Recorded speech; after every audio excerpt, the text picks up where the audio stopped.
બનાસકાંઠા જિલ્લાની સ્થાનિક સ્વરાજ્યની ચૂંટણીમાં અનેક બેઠકો પર રસાકસી ભર્યો જંગ જોવા મળ્યો હતો, જેમાં દિયોદર તાલુકાની ઝાલોઢા બેઠક પર સૌની નજર ટકેલી હતી। આ મહત્વની બેઠક પર પૂર્વ ધારાસભ્ય શિવાભાઈ ભુરિયાના પુત્ર નારણભાઈ ભુરિયાએ ભવ્ય વિજય મેળવ્યો અને રાજકીય વારસો મજબૂત કર્યો। પરિણામે ચૂંટણી પરિણામ જે જાહેર થયું તે સાથે જ દિયોદર પંથકમાં ખુશીની લહેર જોવા મળી હતી। ઝાલોઢા બેઠક પરથી પ્રથમ વખત નસીબ અજમાવી રહેલા નારણભાઈ ભુરિયા માટે આ જીત અત્યંત પ્રતિષ્ઠાભરી હતી। પૂર્વ ધારાસભ્ય શિવાભાઈ ભુરિયાના પુત્ર હોવાને નાતે જનતામાં તેમની લોકપ્રિયતા જોવા મળી હતી અને મતદારોએ તેમને જંગી મતોથી વિજયી બનાવ્યા હતા।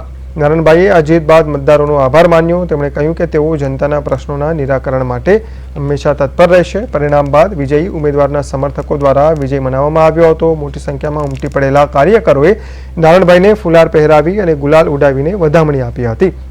દિયોદર તાલુકા પંચાયતમાં નારણભાઈની એન્ટ્રીથી આગામી દિવસોમાં આ વિસ્તારમાં વિકાસના કામોને વેગ મળશે તેવી આશા જનતા સેવી રહી છે।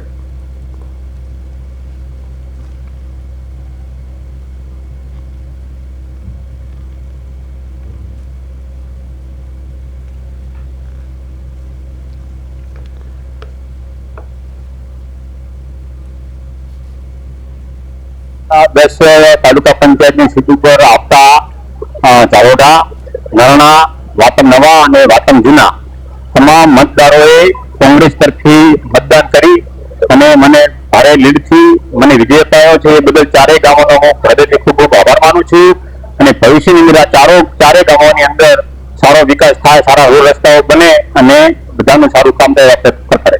શિવાભાઈ રાજકારણની અંદર લાંબા સમયથી છે અને આ મારી પ્રથમ ચૂંટણી હતી। પ્રથમ ચૂંટણીની અંદર લોકોએ મારા પર વિશ્વાસ મૂકીને મને ભારે લીડથી જીતાવી બદલ તમામ જનતાનો ખૂબ ખૂબ આભાર માનું।